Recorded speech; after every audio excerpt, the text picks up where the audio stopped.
you a new psychologist ready to hop on board and share your gifts with those who need it? Yeah! Well, you're still going to have to learn a few things first. Oh, man.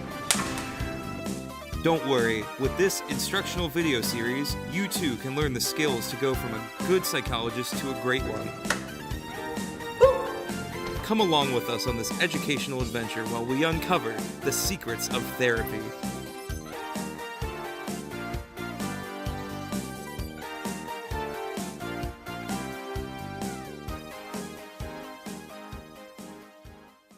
Step 1. What is a microaggression? Today, we will be learning about microaggressions. Over recent years, these microaggressions have become an ever-pervasive problem affecting minority groups in our society. Oh, is that when insects are like really mad at each other? Close, but not quite. Microaggressions are everyday verbal, nonverbal, and environmental insults, whether intentional and unintentional, which communicate hostile, derogatory, or negative messages to target persons based upon their marginalized group. You mean to tell me that microaggressions can hurt people even if the aggressor doesn't mean it? Yes. In many cases, these hidden messages may invalidate a group's identity or experiences of a target person, even though the aggressor didn't mean it. If that's true, what do microaggressions even look like? Well, I'm glad you asked. Step 2. Identifying microaggressions. There are many different types of microaggressions, including physical, verbal, gestural, and environmental. Microaggressions fall under a type of racism called aversive racism. Aversive racism can be defined as the harboring of unconscious or preconscious negative feelings or beliefs about people of color without the knowledge that these feelings are racist. Because of this underlying belief, they can be very pervasive yet unknown to the majority group. Microaggressions are even appearing within psychological therapy. Research shows that therapists have a hard time detecting microaggressions when asked about them. To help us not make the same mistake, let us take a look at some common microaggressions that appear in therapy. Come in. Hey, Nadia, how are you? I'm doing well. It's Mateo, by the way, but... Okay. So, last time we were here, you were telling me about your friend. So how's that been going for you? Yeah, I mean, it's going alright. This past weekend I had a bit of trouble. We were having an argument about something. It got a little confrontational. My friend Martin just kind of pushed me. It's settled down a little bit now, but you know, it's still kind of bothering me that happened. Okay, so your friend Martin pushed you? Yeah, Martin, that's his name. Martin pushed me, but you know, it's fine now that Okay, and where is your friend from? North Philly. Oh, he's from North Philly. Okay, interesting. Yeah.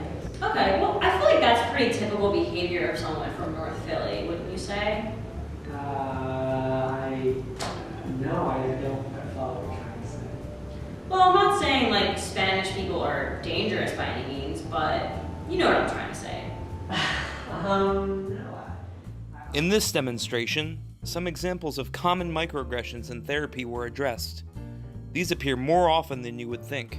53 to 81% of clients reported they experienced at least one microaggression within therapy. Furthermore, over 75% of microaggressions in therapy go unaddressed.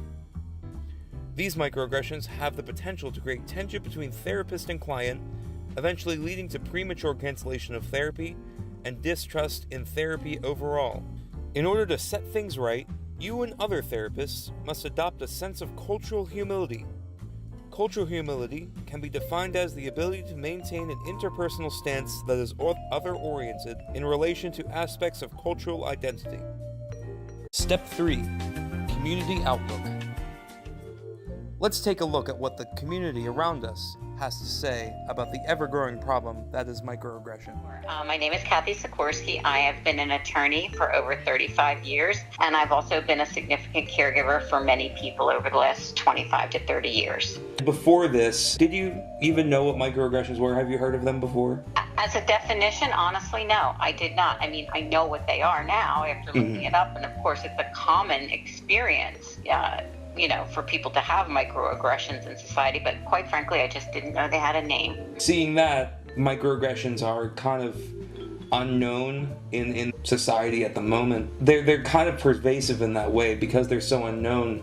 They can sort of creep up and nobody knows about it. So it's interesting because it's pervasive yet unknown, isn't it? It's a conundrum. Like it's happening all the time, and yet nobody's really paying attention to it, except of course probably the people who are affected by it. And I think obviously the effect is always going to be negative. I do think that it has an instantaneous effect in that people who it is directed to, they know it and feel it right away. It is not unknown to them. How would you respond to a person if they came out of a therapy setting and, experienced a microaggression? Well, first of all, I can assure you that, in fact, these microaggressions happen in therapy and healthcare all the time. And probably, people of color as well are in fact, quote, sensitive to it. I think we are not overly sensitive at all. And I think if someone came to me and said they experienced that, the first person I would believe is the person who said I experienced a microaggression. Do you think people who experience these microaggressions in therapy have a right to speak up against their therapeutic companies and everyone involved? I think it's really important because this is how it becomes unknown and pervasive, is because people don't speak up, right? Right. So you have to speak up. You have to shed light on what's going on so that people become aware. Do you know what a microaggression is? I do. And more specific, how racial microaggressions can you... Racial microaggressions?